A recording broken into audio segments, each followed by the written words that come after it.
Може би най-дискутираната тема в глобалния икономически форум в Давос беше именно AI. Сигурно 70 и повече процента от всички панели, от всички изяви бяха на тема AI и бяха дискутирани немалко неща. Започнато от приложение, рискове, регулации и така нататък. Но нека да вдигнем завесата какво е изобщо AI, защото то е малко мистично, но в крайна сметка това е една технология, която е едни модели базирани върху простички неща, като текст, картинка и видео, но нека да кажем, че видеото са 24 картинки в една секунда, се комбинират и се обучават от хора, защото вие задавате въпрос, AI ви връща отговор и вие оценявате този отговор. На база на вашата оценка инженерите продължават развитието на технологията.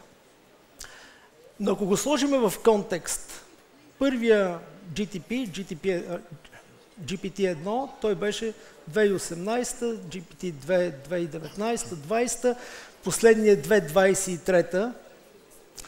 Какво се промени? Промени се, че в първият вариант работеше с около 100-110 милиона параметра. Една година след това същия тази технология работеше с милиард и половина, или това е 15 пъти увеличаване на капацитета. 2020 и 2020 при версия 3 ние говорим вече за 100-кратно увеличение на параметрите, които използва AI. И ако при втора версия Wikipedia с цялата си информация съставляваше 20% от базата данни на AI, то в трета версия са под 3. В момента ние само гадаеме капацитет, колко параметри, но би трябвало да са трилиони, е в четвъртата версия. И стига толкова за технология, но до какво доведе това? Това доведе, че до преди няколко години хардуера беше изпреварил многократно софтуера, който се използваше на нашите компютри. Ние имахме по 80, 70, 80, 90% резерв от хардуер. Нашите чиповете, които бяха в лаптопите ни, те бяха с огромен резерв. А днес нещата се обърнаха, в който хардуера не издържа на технологията. И това доведе до нещо много интересно, до липсата на чипове.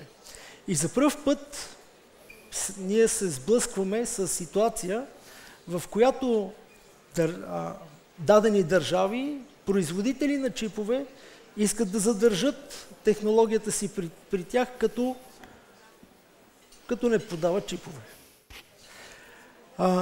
Новият чип се казва,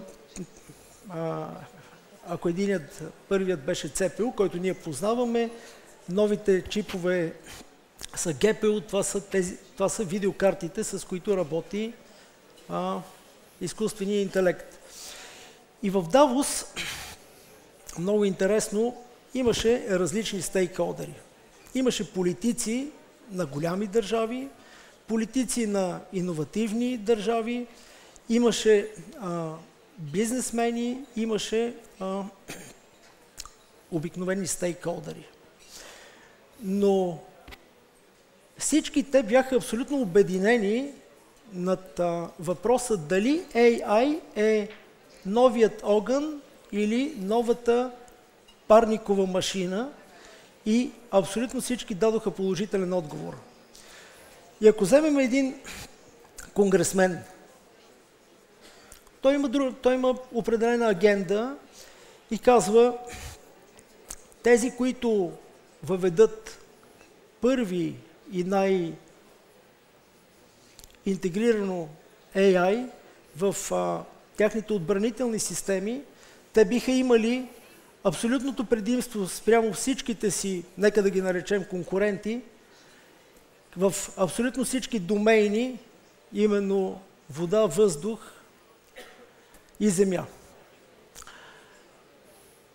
Какво казва министъра на иновациите на Обединените арабски емирства? Те казват, че предизвикателствата пред хората е такава, че те, за да се погрижат за населението,